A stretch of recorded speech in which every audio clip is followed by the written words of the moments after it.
The last style that I have to show you today is the high ponytail. I don't see a ton of people wearing this one, but my buddy Emily and my friend Trino wear the high ponytail all the time. I think it works well if you are just really tired of having your hair like on your face or on your back and you just need it up and out of the way. So what we'll start with is, as usual, you're going to want the front of your hair pulled back flat again. You know, when I'm saying that at the beginning of all my videos, if you want to have a part in your hair or something else different on the front, go for it. Feel free to improvise. This is just the way I do it.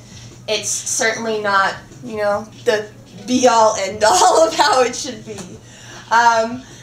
The secret for doing a high ponytail is that, you know, I mean, because anyone can just, like, you know, grab a ponytail and tie it up here, but this isn't gonna stay. It's gonna sag. It's gonna pull your head back. It's not comfortable. So what you're gonna do is, you've pulled that piece up high, or I'm sorry, you've pulled this piece back to get your face flat. Then you're gonna take the bundle that's over your ears. You're gonna pull it over that central piece, like we do with a lot of other styles, to kind of lock that piece down in place. That's why I do that, to keep the front flat so that it doesn't poof up. If you're finding that you've got a really poofy top front of it, it's probably because you haven't tucked your edges over correctly. Oh, sorry. Caught an earring. Hold on. Okay, so once you've brought the pieces from over your ears on top here, that's going to start you already with a really good base for your ponytail. And then you're going to bring the rest of the hair up to meet it. So I start with the bottom and I just kind of pull it up. She's got a lot of really long dreads here, so bear with me.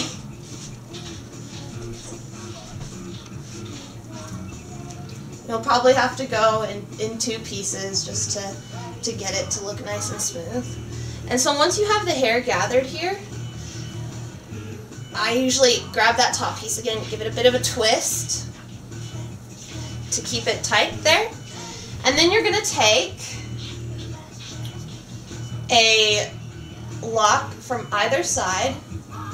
Make sure it's kind of a thicker, longer piece, because we are going to be doing some more interesting tying with it. Let me find the dread that I need.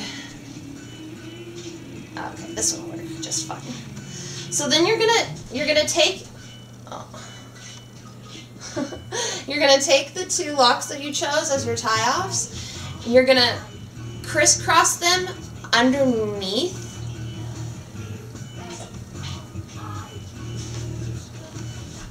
And then crisscross over the top.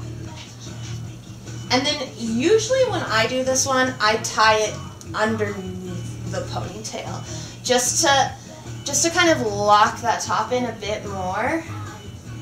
So I tie underneath.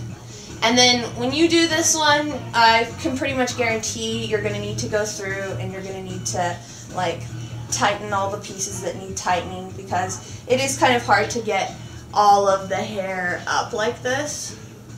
So yeah, you'll have to do some fiddling afterwards to make it look the way you want it to, but it's really worth it. It looks so pretty when it's done. So let me just finish doing my tightening here.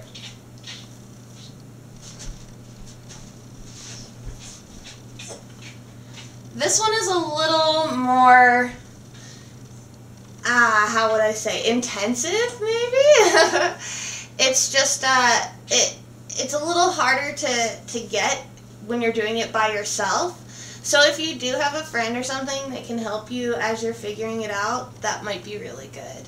Because, I mean, you do have, like I said, you have to do quite a bit of adjusting, and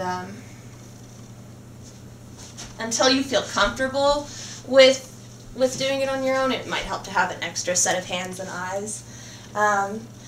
But it's really nice because it pulls it off your neck. I would say particularly if it's really hot outside, this is going to be a great idea, because even most updos are still going to, they're still going to, Tegan, be quiet please. They're still going to lay on your neck a little bit. This is totally off your neck, so why don't you turn and let them see?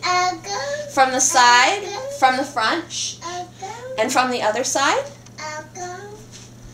And then I would say that